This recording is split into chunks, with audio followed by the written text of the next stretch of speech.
Hi all, welcome to channel. இன்னைக்கு நம்ம channel எதை பத்தி பார்க்க போறோம்னா அட்வர்சிட்டி. அதாவது அட்வர்சிட்டிங்கிற வேர்டு என்னன்னா ப்ராப்ளம். ஒரு ப்ராப்ளம் எப்பவுமே உங்க லைஃபோட ஒரு ஆப்பர்ச்சுனிட்டியை தான் நீங்க பார்க்கணும். அதை பத்தி தான் இந்த video. Adversity is equal to the opportunity.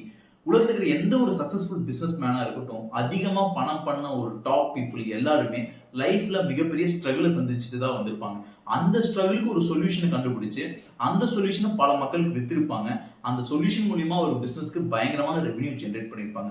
அப்படிப்பட்ட அந்த ஸ்ட்ரகிள் தான் அவங்களோட மிகப்பெரிய வெல்த்துக்கான காரணம் சொன்னா நீங்க நம்புவீங்களா?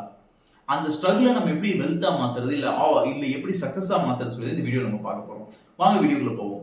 இந்த வீடியோ வந்து சிம்பிளாவே ஒரு ஸ்டோரி பேஸ் பண்ண தான் நான் சொல்ல போறேன். இந்த ஸ்டோரி முடிச்சோடனே இந்த ஸ்டோரியோட மாரல், அதுக்கப்புறமா நம்ம இந்த ஸ்டோரியில இருந்து நம்ம என்ன கத்துக்கலாம், இதுதான் இந்த வீடியோ நம்ம பார்க்க போறோம்.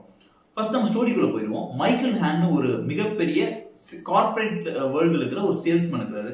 அவர்கிட்ட எந்த பொருள் கொடுத்தீங்கனாலும் 10 நிமிஷத்துக்கு வித்துருவாரு. ஆனா இவர் வந்து ஹைலி ரொம்ப மானிட்டைஸ்ட் ப்ராடக்ட், அதாவது ரொம்ப காஸ்ட்லியான பொருட்கள் மட்டுமே விற்கிற ஒரு பிரீமியம் சேல்ஸ்மேன் தான் இவர்.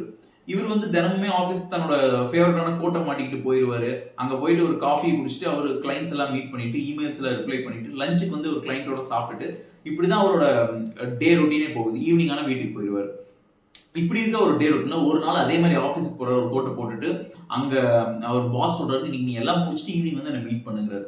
அதே மாதிரி ஒரு எக்ஸ்பிரஸோ காஃபி குடிக்கிறாரு, அவரோட கிளைண்ட்ஸோட போய் லஞ்ச் சாப்பிட்றாரு, நிறைய இமெயில்ஸ்க்குலாம் ரிப்ளை பண்ணிட்டு ஈவினிங் கொஞ்சம் லேட்டா வந்து மீட் பண்றாரு. பாஸ் சேர்ல உட்காந்துட்டு பாஸ் சொல்றாரு, இப்போ நம்ம 2009 மே இந்த மந்த்ல வந்து மிகப்பெரிய எக்கனாமிக் டவுன் டர்ன் நடந்துருச்சு.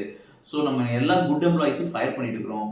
அன்பார்ச்சுனேட்லி உங்களையும் நாங்கள் ஃபயர் பண்ண வேண்டியதா இருக்கு. வி ஆர் வெரி சாரி அப்படின்னு சொல்லிட்டு அவர் கையில ஒரு பாக்ஸ் தந்துறாங்க. இந்த பாக்ஸ்ல உங்களோட திங்ஸ் எல்லாம் பேக் பண்ணி வீட்டுக்கு கிளம்பலாம். கிட்டத்தட்ட அவருக்கு இருந்த ஷாக்கு அவருக்கு என்ன ரியாக்ஷன் கொடுக்கணும்னே தெரியல.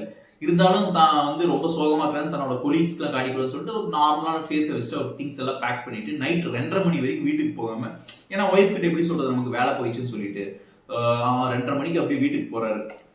அடுத்த நாள் காலையில இருந்து எந்திரிச்சு அவரு வர்ற நியூஸ் பேப்பர்ஸ்லாம் பாக்குறாரு, எங்கேயாவது வேலை கிடைக்குமா, இல்ல இங்க வேலை கிடைக்குமா, அங்க வேலை கிடைக்குமான்னு சொல்லிட்டு அவர் ரொம்பவே ஒரு வெறித்தனமா சுத்திட்டு இருக்கிறாரு. இது ஒரு நாள் 2 நாள் இல்ல, பல மாசங்கள் எனக்கு எங்கேயுமே வேலை கிடைக்கல.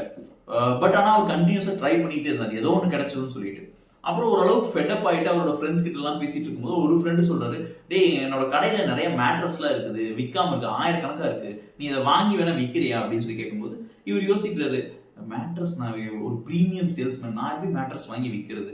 பட் ஆனா இவருக்கு இப்ப எந்த வழியுமே இல்லை, எந்த வேலையுமே இல்லை. ஸோ ஒரு ஒய்ஃபுக்கு ஃபோன் பண்றாரு, மேரி இந்த மாதிரி நமக்கு மேட்ரஸ் பிசினஸ் பண்ணலான்னு இருக்கிற, உனக்கு என்ன தோணுது அப்படின்னு கேட்கும்போது, சரி நீங்க எதுவுமே இப்போ பண்ணாம தானே இருக்கிறீங்க, இதுக்கு இது பெட்டரா இருக்கும், ட்ரை பண்ணி பாருங்க அப்படிங்கிற உடனே இவர் சேவிங்ஸ் வச்சு அந்த அமௌண்ட் எல்லாம் எடுத்து அந்த மேட்ரஸ்லாம் வாங்கிட்டு அந்த மேட்ரஸ் அந்த கிரைக் லிஸ்ட்னு இருக்கும், அதுல யார் யாரெல்லாம் வேணுங்கிற மாதிரி இருக்கும், அவங்களுக்குலாம் ஃபோன் பண்ணி இந்த மாதிரி மேட்ரஸுக்கு உங்களுக்கு வேணுமான்னு சொல்லிட்டு அவங்களுக்கு மேட்ரஸ் விற்க ஆரம்பிச்சிட்டாரு.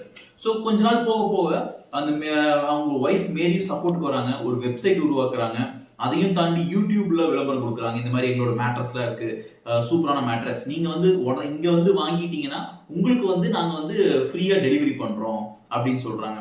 அதை தாண்டி 2 வீலர்ஸ்ல மேட்ரஸ் எப்படி கொண்டு போறதுன்னு சொல்லிட்டு அது ஒரு இன்வென்ஷன் பண்றாங்க. நிறைய விஷயங்கள் புது புது விஷயங்களை இனோவேட் பண்ணி உள்ள கொண்டு வந்து கம்பெனி வந்து வேற லெவல்ல கொண்டு போயிறாரு. அவரு அந்த கார்பரேட் வேர்ல்ட்ல இன்னும் 10 வருஷம் வேலை செஞ்சா அவர் சம்பாதிக்கிற அமௌண்ட் எல்லாமே வந்து சில மாசங்களே அவர் சம்பாதிக்க ஆரம்பிச்சிடறாரு. தன்னோட ஜென்ரேஷனுக்கு தேவையான வெல்த் அவர் கிரியேட் பண்ணிடுறாரு. இந்த மைக்கேல் ஹேனோட ஸ்டோரியில நம்ம என்ன தெரிஞ்சுக்கலாம்னா, அட்வர்சிட்டி நம்ம லைஃப்ல அட்டாக் பண்ணுச்சுன்னா அந்த இடத்துல வந்து ஸ்டன் ஆகி நமக்கான டோர் க்ளோஸ் ஆயிடுச்சு சொல்லிட்டு நம்ம ஒரி பண்ணிட்டு உட்காரக்கூடாது. அடுத்து வேற என்ன டோர் ஓப்பன் ஆயிருக்கு, நம்மளுக்கு வேற என்ன ஆப்பர்ச்சுனிட்டிஸ் இருக்கு, சரி இந்த ஸ்ட்ரகிள் வந்துருச்சு, இதையே நம்ம எப்படி ஆப்பர்ச்சுனிட்டியா மாத்துறது, இப்படி யோசிக்கிறவங்க தான் புத்திசாலியா இருப்பாங்க. அதுதான் மைக்கேல் ஹேன் ரொம்பவே பிரில்லியண்டா பண்ணியிருக்காரு. அவர் லைஃப்ல அவர் அடைஞ்ச சக்சஸ்க்கு சிம்பிளான ரீசன்னா, அவர் வந்து கடைசி வரைக்கும் இந்த ஜாப்ல இருந்ததுனால யாரும் அவர் புஷ் பண்ணிருக்க மாட்டாங்க, அவர் ஒரு பிசினஸ் ஆரம்பிச்சிருக்க மாட்டாரு, மைக்கேல் ஹேனா இன்னைக்கு அவர் மாறி இருக்க மாட்டாரு. பட் ஆனா அவர் லைஃப் கடவுளா பார்த்து ஒரு ஸ்ட்ரகிள் கொடுத்து அந்த வேலையை விட்டு தூக்குனங்காட்டிக்கு தான் அவரால் இப்போ வந்து ஒரு மிகப்பெரிய டாப் பொசிஷன்ல ஒரு ஜென்ரேஷன் தேவையான வெல்த் கிரியேட் பண்ண மைக்கேல் ஹேனா இருக்க முடியுது. கடைசியா அவரோட தினமும் ஆபீஸ்க்கு போட்டு போற அந்த கோட்டை பாக்குறாரு. 2 வருஷம் கழிச்சு அதை பார்க்கும்போது இனிமே எனக்கு இந்த கோட் தேவைப்படாது அப்படின்னு சொல்லிட்டு அதை வேற ஒருத்தங்களுக்கு கொடுக்குறாரு. ஸோ இந்த மாதிரியான ஒரு லைஃப் நம்ம லீட் பண்ணணும்னா நமக்கு ஸ்ட்ரகிள் வர்ற வரைக்கும் நான் வெயிட் பண்ணணும்னு சொல்லி நம்ம வெயிட் பண்ணக்கூடாது. நம்மளா ஸ்ட்ரகிள் கிரியேட் பண்ணணும், கிரைசிஸை உருவாக்கணும். எலான் மஸ்க் எல்லாம் வந்து அவருக்கு அவரே கிரைசிஸ் உருவாக்கிக்குவாரு. இந்த டெட்லைனுக்குள்ள இத்தனை காரணம் வந்து கொடுத்தாகணும் அப்படின்னு சொல்லிட்டு அவருக்குள்ளேயே ஒரு ப்ரெஷர் போட்டுக்குவாரு, மென்டலா ப்ரெஷர் போட்டுட்டு கிரைசிஸ் சிச்சுவேஷன் அவரே உருவாக்கிக்குவாரு.